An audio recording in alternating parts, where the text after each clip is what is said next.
welcome back to the homestead. This is Antler Watch 2022. This is the second installment in this series that we're doing this spring as we watch our deer grow their antlers for the season. We are just spending a little time out in the deer pasture with him, and he is enjoying all of this rubbing and loving that we're giving him. But you can see he's had quite a bit of growth since the last time you've seen him. And what's interesting about that is that a lot of people don't call the deer antlers by the right thing. They call them horns. I mean, antlers are not the same as horns.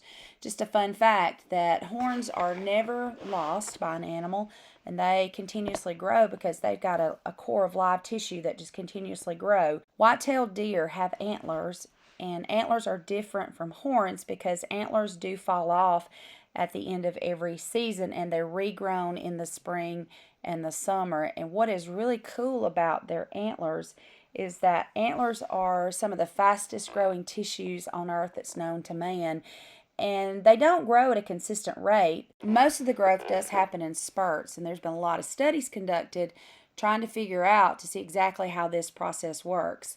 At the end of every fall, at the end of the growing season, we always cut our deer antler off for their safety and for ours, because as they go into rut, they do become very dangerous and their instincts take over. We're no longer able to pet them, and because their main focus is on the breeding season that they're in.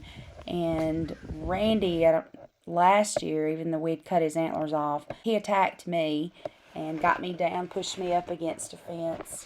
And he was, he was trying to hurt me.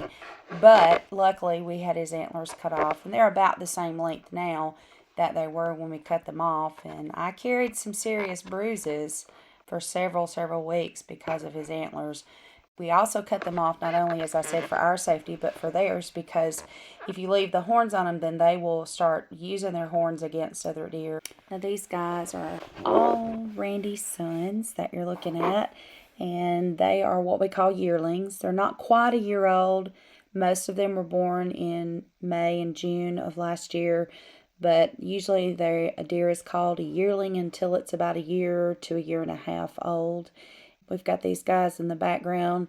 They're becoming a little more comfortable coming up around us, and so we try to throw them out some treats of cookies or leaves that we break off the limbs of the tree so that they'll become more comfortable coming around us. So that'll do it for the end of our second week of Antler Watch. Randy's made quite a bit of a little jump this last 2 weeks, and we're excited to continue sharing this journey. At the end of this video, I'm going to keep adding stills to each week so you can see the week-by-week growth, and we hope to see you in a couple of weeks. Have a great day, everybody. We'll see you later. Bye.